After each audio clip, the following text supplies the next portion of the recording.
Hello, നമസ്കാരം. ഉണ്ണിത്തണ്ടും വാഴയ്ക്കയും കൊണ്ട് എളുപ്പത്തിലൊരു പുളിങ്കറി എങ്ങനെ തയ്യാറാക്കാമെന്ന് നമുക്ക് നോക്കാം. ഇത് ഭയങ്കര എളുപ്പമാണ് ഉണ്ടാക്കാൻ, ടേസ്റ്റിയും ആണ്. നമുക്ക് നാട്ടിലൊക്കെ വളരെ സുലഭമായിട്ട് കിട്ടുന്നൊരു സാധനമാണല്ലോ ഉണ്ണിത്തണ്ട്. നമുക്കിതെങ്ങനെ കറി ഉണ്ടാക്കാമെന്ന് നോക്കാം.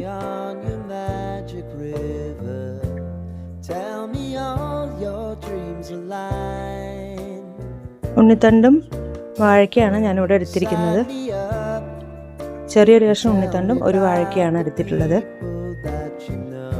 ഉണ്ണിത്തണ്ട് നമ്മൾ നീളത്തിലാണ് മുറിച്ചെടുക്കുന്നത്. ഇതുപോലെ 3 കഷ്ണങ്ങളാക്കിയിട്ട് അത് നടുവേ കീറുക. അപ്പോൾ ഇതിൻ്റെ തൊലിയൊക്കെ നമ്മൾ ഒന്ന് കളയണം, പുറമേ ഉള്ളത്. എന്നിട്ട് അതിനെ വീണ്ടും 2ആക്കി മുറിക്കുക, പുളിങ്കറിക്കൊക്കെ മുറിക്കുന്ന പോലെ. എന്നിട്ട് അത് അപ്പം തന്നെ വെള്ളത്തിലിട്ട് വയ്ക്കാം.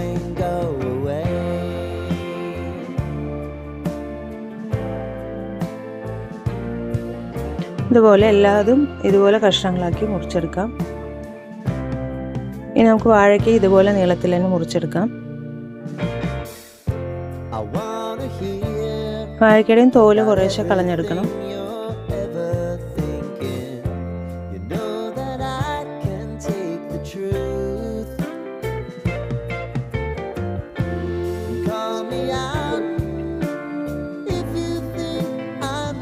അങ്ങനെ കഷ്ണങ്ങളൊക്കെ ഇവിടെ വൃത്തിയായിട്ട് അരിഞ്ഞെടുത്തിട്ടുണ്ട്. ഇനി ഉണ്ണിത്തണ്ടിൻ്റെ നാരൊക്കെ നമുക്ക് കോഴി വെച്ചിട്ടോ അല്ലെങ്കിൽ കൈകൊണ്ട് തന്നെ അങ്ങനെ ഇതൊന്നെടുക്കാം, എടുത്ത് കളയാം.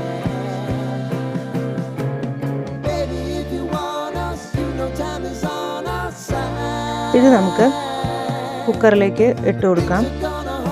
മഞ്ഞൾപ്പൊടി ഇട്ടിട്ട് ആദ്യം ഇതൊന്ന് കഴുകിയെടുക്കുന്നുണ്ട്, ഇതിൻ്റെ കറ പോകാൻ വേണ്ടിയിട്ടാണ്. അതിനുശേഷം നമുക്ക് ആദ്യം കുക്കറിലേക്ക് കുറച്ച് പരിപ്പ് ഇട്ട് കൊടുക്കാം. പിന്നെ കഴുകി വെച്ചിരിക്കുന്ന കഷ്ണങ്ങൾ ചേർത്ത് കൊടുക്കാം. ഈ നാരൊക്കെ അതുപോലെ കൈ കൊണ്ടെടുത്ത് കളയാം ബാക്കിയുള്ളത്.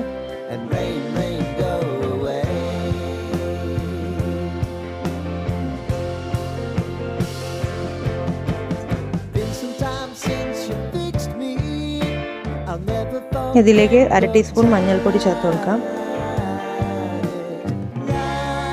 1/2 ടീസ്പൂൺ മുളക് പൊടി ചേർത്ത് കൊടുക്കാം. പാകത്തിന് ഉപ്പ് കൂടെ ചേർത്ത് കൊടുക്കാം.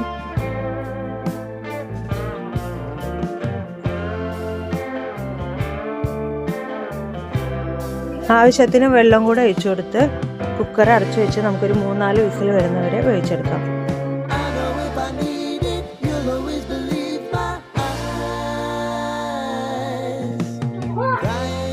ഇപ്പോൾ വിസിൽ വന്ന് നമ്മൾ തുറന്നു നോക്കി, നല്ലപോലെ കഷ്ണങ്ങൾ വെന്ത് കിട്ടിയിട്ടുണ്ട്. ഇതിലേക്ക് കുറച്ച് പുളി പിഴിഞ്ഞത് കൂടി ചേർക്കുന്നുണ്ട്.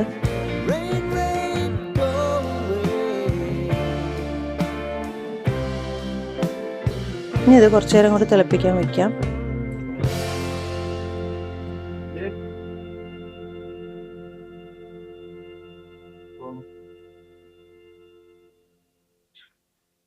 ഒരു തിള വന്നു കഴിഞ്ഞിട്ട് നമുക്കിത് ഓഫ് ചെയ്യാം. ഇപ്പോൾ കറി നന്നായി തിളച്ചിട്ടുണ്ട്. ഇനി നമുക്കിതിലേക്ക് കടുക് തളിച്ച് ചേർക്കാം. വെളിച്ചെണ്ണ ചൂടാകുമ്പോൾ അതിലേക്ക് കടുകും വറ്റൽമുളകും കറിവേപ്പിലയും ചേർത്ത് കൊടുക്കാം.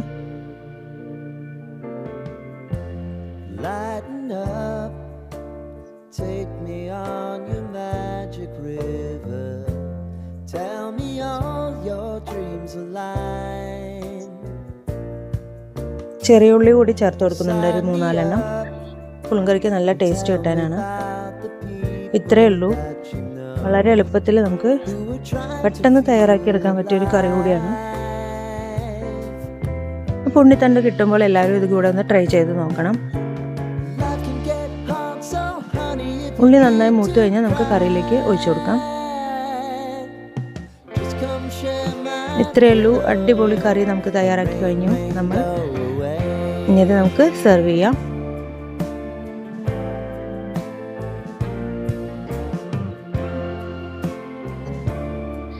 അപ്പോൾ വീഡിയോ ഇഷ്ടപ്പെട്ടെങ്കിൽ ലൈക്ക് ചെയ്യാനും സബ്സ്ക്രൈബ് ചെയ്യാനും മറക്കരുത്. പുതിയൊരു വീഡിയോ ആയിട്ട് വീണ്ടും കാണാം. Thank you.